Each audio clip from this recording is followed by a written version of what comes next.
very much. Now we just got to get you to say some of the funny city names in Pennsylvania, and you'll be good to go. You'll be saying Schuylkill and Shakamaxon with the rest of us. Great mark up there by Lindsay Kastanek. She is very, very strong, as we've said before, but her positioning is second to none. Looking for Thexton, who can't handle it, and she gets it up and throws it down. Play on, says the umpire, as it goes on, and here comes Sacramento the other way. Kick up onto that far side as they head towards the sun. It dribbles. Clark is chasing down, can't get to it. They still keep it on, and then picked up on that far side, I believe, by Adamo. Adamo, oh, with a nice move, shake and bake to the inside, kicked in towards the sticks. It's going to roll, it's going to roll, it's going to roll, and Streif almost has to force it over. She just gets it down, and it goes backwards.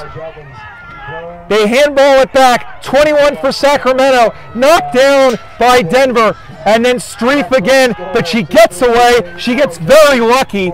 She should have rushed the ball through, and she didn't. The mark was taken there, or almost taken up on the far side. And now Denver will have a chance to clear it out. Very lucky, but only as far as Katie Klatt. Klatt goes to the inside. She gets the boot to the ball. Almost find Danielson, who can't get it. Can't be much time left. As they go up the far side, this Denver. Sacramento is getting every chance they can to snatch the victory away, but Denver is just playing stout defense.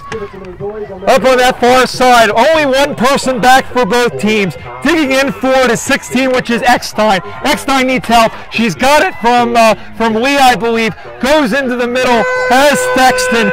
Thexton's going to just stroll in and kick the goal, and that should just about do it.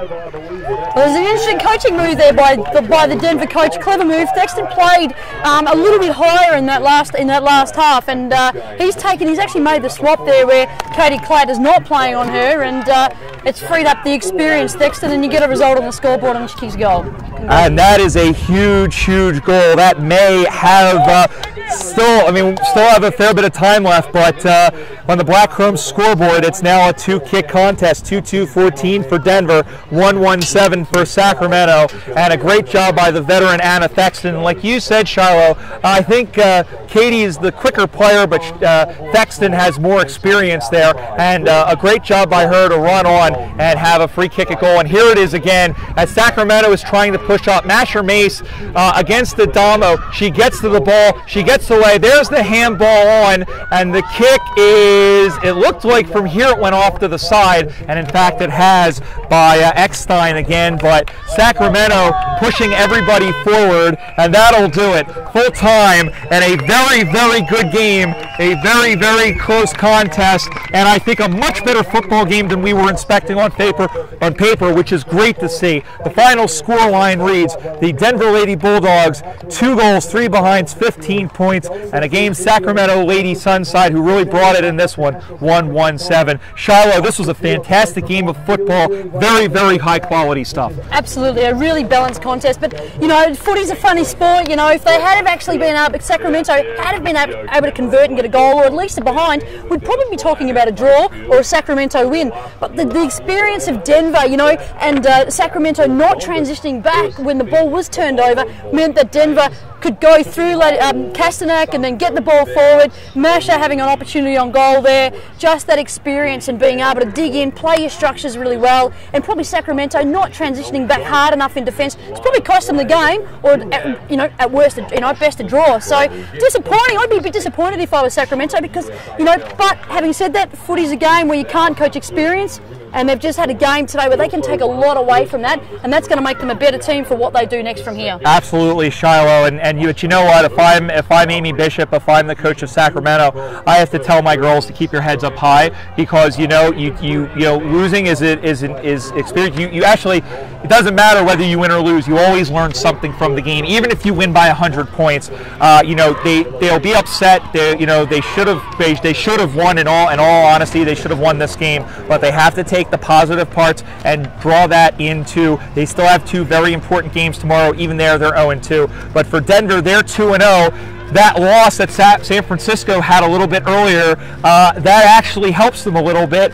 Had they lost or had it been a draw, it would have been a very, very interesting day tomorrow. As it is, they'll have Minnesota and then San Francisco in the nightcap. Absolutely, and it's probably good for the rest of the competition to see that Sacramento's gotten this close, and it's not that that Denver is maybe they're being pegged back a little bit. So that certainly provides the other teams with a bit.